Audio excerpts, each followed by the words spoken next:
Hear the word of God. Y'all see that good relationship you got with the Lord? Amen. I'm talking about having a good relationship with the Lord. I love bragging on the Lord. So he said, just preach and tell people about me. Yeah. That's all we need. What we need to do is know who God really is, right? Amen. And what he said. But a lot of times what we do in life, we make excuses when it comes to doing work for God. That's right, that's right. I promise to the Lord, I will never make an excuse. Whenever you call me, I'm going to do it. Mm-hmm. Young man asked me to do 3 nights. I said, boy, I got to work, and I got to go and preach the word of God when I get off. He said, you can do Amen. it. I'm not looking at, he said, we will bless you, Pastor. I'm not looking at money like a lot of preachers look at it. I know money comes and goes. Amen. I know God will be with me forever. Amen. That's why I love doing what I do, because I know I serve a God and we serve a God Yeah. that's eternal. Money will pass you by, but God is eternal. Yeah. So if you have your Bibles, I'm going to ask you to turn to different scriptures to allow the Holy Spirit to just tell you what God wants you to hear. Yeah. Amen. Amen. First scripture we're going to turn to will come from the book of Galatians, chapter 5, verses 24. No, we're going to go to Galatians chapter 5, verse 7 through 9. Galatians chapter 5, verses 7 through 9. Yeah. Galatians chapter 5, verses 7 through 9. Scripture reads, you are running the race so well. Who has held you back from following the truth?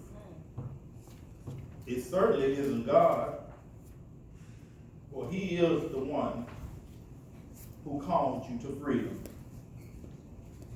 The false teaching is like little yeast that spreads through the whole batch of dough. I am trusting that the Lord to keep you from believing false teaching. God will judge that person, whoever he is, and who has been confusing you. Yeah. The reason why God asked me to preach this to you, I've seen many people that were doing so good. All of a sudden, anything that people say bad about Jesus, many begin to stray away. They begin to talk bad about the pastor, begin to criticize the church. But we are in a hurry to look at the bad things about God.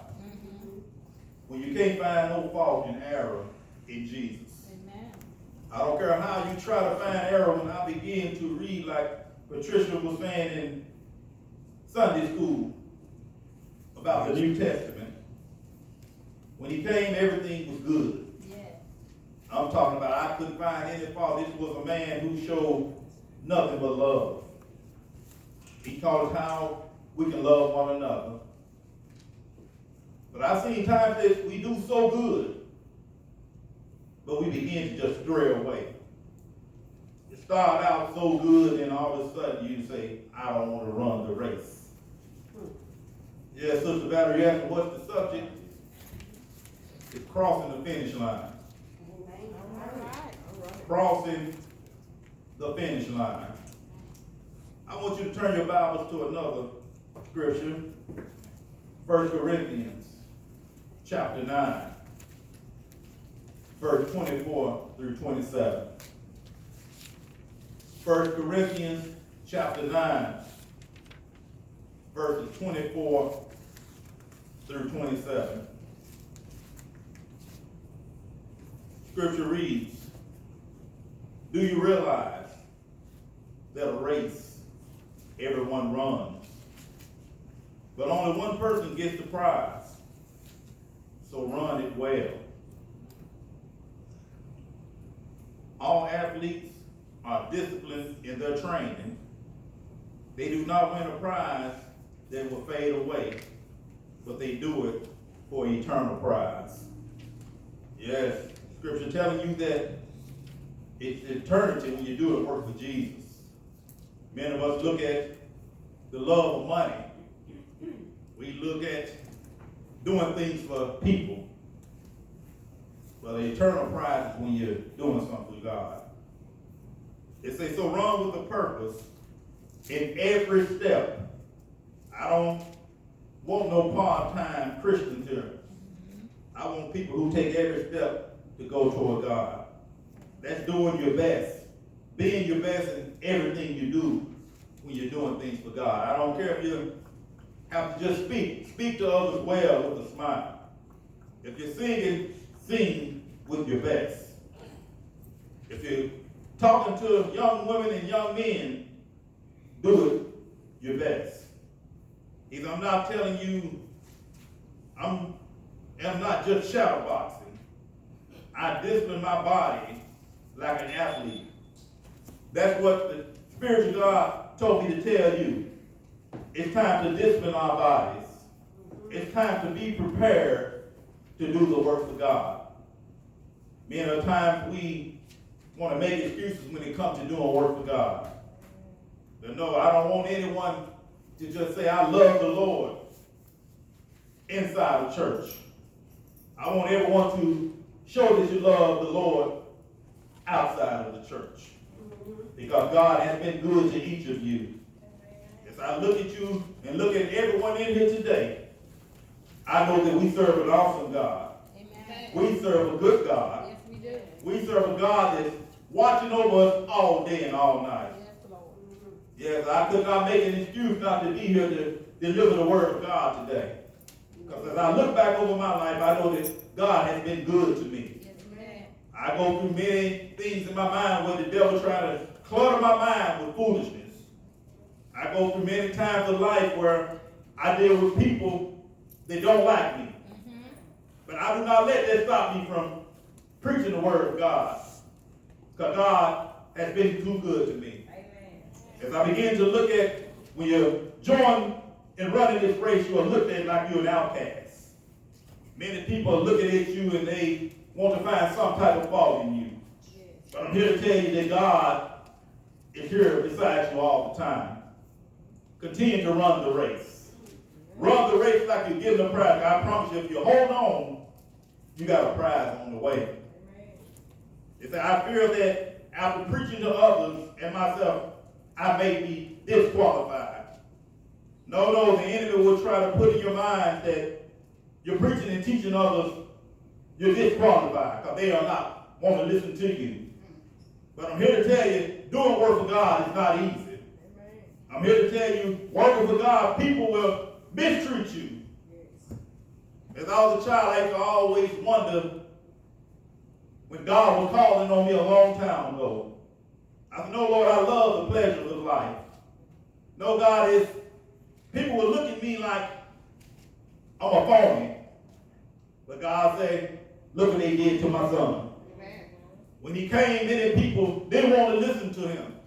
Many people turned their back on him. But he showed me that he endured the pain. One thing about enduring pain, pain don't last always. I always tell you, when Pastor Hudson, God decided to call him home, he don't have to worry about pain anymore. All he got to know, he know that he crossed the finish line. He know that he ran a good race for God. And that's what you need to do. You need to begin to run like you're going crazy. I don't care what people try to tell you. Continue to run the race. Many times you will put in your mind that you're going to be disqualified. Yeah. I can't do it. There's too many obstacles in my way. Every time I try to run one race, somebody begins to tell me I can't run. I'm talking running for God is like the best thing you can ever do. No, I cannot let anyone stop me from running. As I begin to hear different people say they can't run the race. They some tired of running. But they don't get tired of doing things for the devil. I'm talking about, I look at life as you're going to lose some friends, Pastor. Yes. I'm here to tell you, you're going to lose some friends. Yes. You're going to lose family, Yes. Pastor. Yes. I'm here to tell you, you're going to lose family. Yes. You're going to suffer tremendously because you're an outcast. People looking at you as you're doing work for Jesus, the suffering, you're going to suffer tremendously. Yes. But I'm here to tell you, endure to the end. Scripture tells me that some of the closest people will turn their back on you. But you don't have to worry about that. When you got God on your side, you got yourself something. I learned about God when I began to read John 15, 18 through 19. That's what made me keep on running this race. When I began to read God, John 15, 18 through 19, the Word of God says, if the world hates you, keep in mind that it hated me first. All right. If you belong to the world, it will love you as its own. As it is, you're doing, belong to the world, but have chosen you out of the world. I'm here to tell you, a lot of you been chosen out of the world.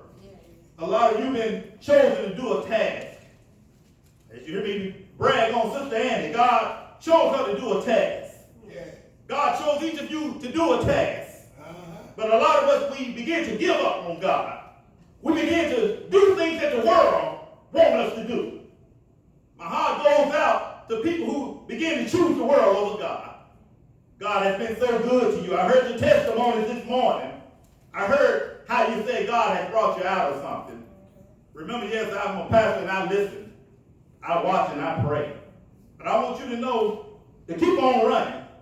I want you to cross the finish line with your pastor. I want you to not give up. Don't give up on God, because God has not given up on you. Amen. Many times we want to give up on God, but we want to always ask God for something. God, I want you to heal my health. God, I want my finances is not right. God, I want you to bring my family back together. But what are you doing for God? Are you running for Jesus? Yeah. You need to ask that question. Are you running for Jesus? Scripture keep on telling me and say, a servant is not greater than his master. If they are persecuting me, he said they will also persecute you. A lot of us can't stand persecution. I'm talking about when someone persecutes us, we have a habit of want to go on the other side. And that's what you don't need to do. Jesus suffered for you. The worst persecution that goes through what Jesus went through. He said if they obey my teaching, Scripture says, they will obey yours also. A lot of times people get angry when you correct them. They say you're hurting them. They said they will treat you this way because of my name. For they do not know the one who sent me. Young man told me the other night, he said, I believe in God. Yeah. He said, but I don't believe in Jesus. I said, all you need to do is read and study who Jesus was. Or who Jesus is right now. Because he lives in my heart every day. Yeah. I began to wonder and go to sleep worried. I said, no, I'm going to go to sleep. I'm going to give me some rest. This morning, I said, I'm going to sleep. I'm going to have another preacher to preach the word of God. God said, no, you're going to get up. And it's good when someone touch you on your feet. And you're living in the house alone. You don't know who touched you. Somebody touched me. Somebody began to touch me. Who was that touched me? And you look around, you try to look around the house. You know it was nothing but the hand of God. Get up, son. It's something you got to do. You got to tell the people, keep on running the race. The race is not going to be easy for no one who's been called to deliver the word of God. I don't care how many times you go around and look at people that hate you. Continue to preach the word of God to the people. Yeah. But he told me, he said, look out. Look out for those who don't like you, because they didn't like me. I said, God, you're so good, how they don't like you? He said, people run away from the truth. He said, I'm not here a God of truth. I'm going to tell them to walk out of darkness. Like Patricia said, she said, I need you to show me that, Pastor. Walk out of darkness and into the light. And that's what we begin to do. We begin to want to live in darkness and stay away from the light. And Jesus said, in me, you will find light. And that's what we need to do. He said, keep on running the race, because the race is not going to be easy. Yes, Matthew 22:14. It teaches us, it says, many are called, but only a few are chosen. Time will tell. I look at Sister Ada again, I said, look at this young lady. She didn't know her pastor was watching her. Walk with the Spirit of God all over her. She shined like a light. Yeah. And that's what we all need to do. We need to begin to shine like a light. We need to get out of darkness and begin to get rid of the pleasures in the world. Yeah. And we need to get the pleasures of God. Yes. Jesus said, many times, he said, he who has ears, let them hear the word of God. That's why a lot of us begin to walk in darkness. We block our ears off.